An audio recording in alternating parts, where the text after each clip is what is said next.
But yeah, so the other thing I want to discuss actually is sort of maybe the first topic, but we're going to be quite self-indulgent. We're going to talk about Always Games TV for the first topic. Seeing this is officially the 20th episode of the Always Games TV show, which doesn't sound a lot. I know, it's a long-running show, isn't it? Mm-hmm. For us. How many years is it now? We started 4 years ago doing Always Games TV. Did we? Yep. Quite a long time ago. Wow. I know, it's gone quick, I'd say. But when we originally launched Always Games TV, this is the sort of show I wanted originally. But I didn't have the equipment. Yes. 2, had no clue how to do it. 3, I didn't have the confidence to be able to do a show like this. And so what we initially started was the Always Games TV podcast, which we just released in audio form. We did release it as a video, but it was kind of just a screen of the Always Games TV logo on YouTube. I remember that, yeah. And we did actually 18 episodes of the podcast. Did we? Yeah, and then we basically did a soft reboot, a bit like Marvel and Fox. Anyway, we did a soft reboot, and we did the Always Games TV show, which would be purely video format, with audio being released on the, iTunes. Yes. So that's why we restarted. That's why I basically put it back to number 1.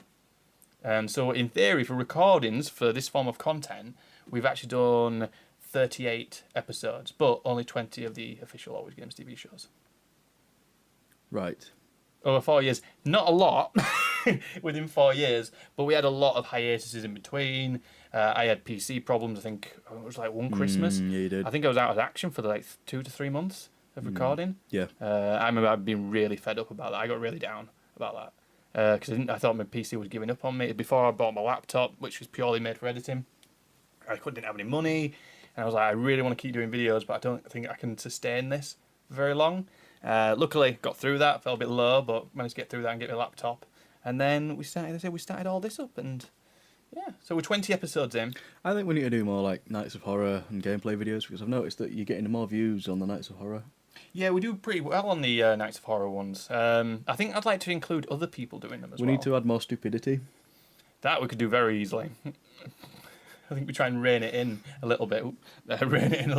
With the stupidity. Oh, I'm going to do that again. Yes, rein it in. Okay. But yeah, Nights of Horror. The problem is it's finding the time to be able to do content, which is hard. Which is very hard. I need to find an evening to do it. I'm deciding that I'm going to bring back the Retro Rewinds reviews, which is the old school. They get a lot of well, for us they get a lot of views. At least 20. Mm-hmm. If we're lucky. And that's when I pay for adverts on Twitter. But yeah, so we've got the Retro Rewinds we're going to bring back, and it's going to be like a 3-minute review. I'll give you a rundown of the history of a video game, where it came from, where it went, what it led to. And then what I'm going to do is do a 4-part Let's Play of that retro game. So if it's like, for example, I'll do one level in an episode, I'll do one level. If it's a multiple game, like, for example, the Teenage Mutant Ninja Turtles arcade game, which is a 4-player game, we'll get 4 of us in, and we'll do a 4-part Let's Play of that. Raging Justice, which actually, good segue, sir. technically isn't retro, because it's not out Retro yet. style, but indie Retro game. styles, yes. Not out yet, but it is highly recommended. It was we tried it at EGX, and it was really good fun. So and keep your eye out. It's good that you brought that up, actually, because we're starting something new on the Always Games TV show, which is going to be indie game sponsorship. All right. And we've actually contacted Mackin Games, which is the developers of Raging Justice, and they are going to sponsor one of our episodes.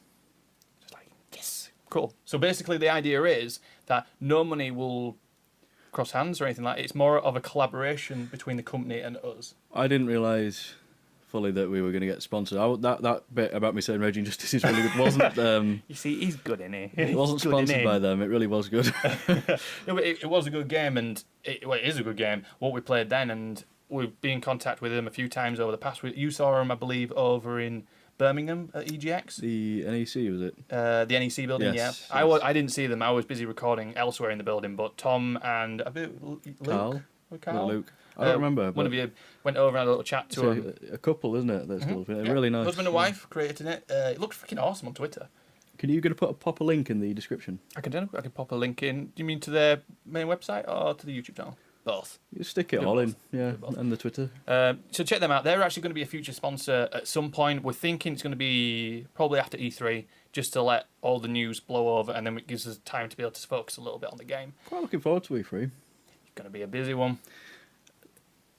Are you thinking it's going to be a lot of new big name releases, or like, I think we're going to get a lot of release dates. or do you think it's going to be absolutely poo? No, I think there's going to be. I think basically Xbox are going to go in all guns blazing. Possibly, yeah. I think with the Scorpio right around the corner, they're going to basically go right. Sony, I believe, was an extremely good conference last year, and Xbox was a bit lacking. I think Xbox are going to take over and go for it. Scorpio's out at the end of next year, isn't it? Mhm.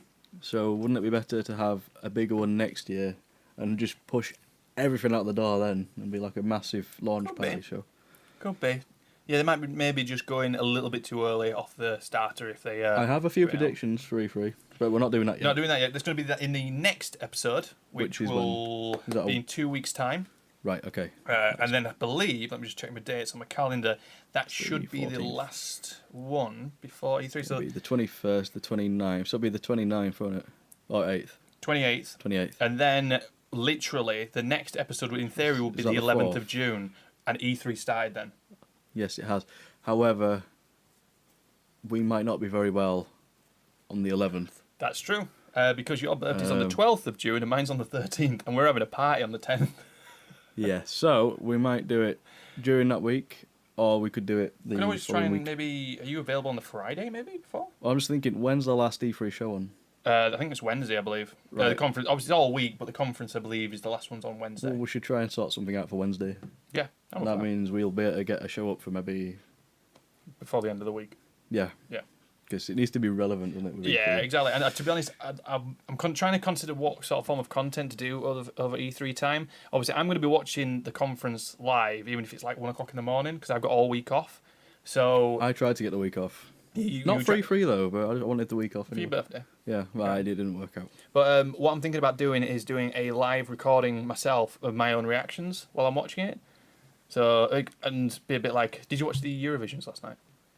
No, But Graham Norton is hilarious with his reactions. Because basically, I'm going to try and talk and give my reactions to I the E3 conferences. did see a video this morning about the German Eurovision being very familiar or very similar to Titanium by Sia. Germany, I think, got 6 points in the end of it. Yeah, apparently it caused a bit of a controversy Oh. or something. I don't know. But yeah, so they Germany. Anyway, back to video games. E3. We're trying to work out how we're going to try and do content. We're definitely going to be doing Always Games TV show, like Tom says, with our reactions and then predictions before the E3 events. We'll have a bit of a game with that and see who can get the most predictions correct. Content-wise, for announcements, we'll probably be releasing some trailers onto the YouTube channel as well as the website, so keep checking that out. And we'll probably, hopefully, not saying I will, but hopefully I'll try and do some reaction videos as well to some of the big ones such as Microsoft and Sony and maybe Nintendo, the big three. So, yeah, so check those out. Basically, what I'm saying is like, subscribe, and you'll never miss an episode of us being stupid and try to be informative. But yeah, so this is the 20th episode of the Always Games Yeah. TV show, and hopefully we can get another 20 under our belt.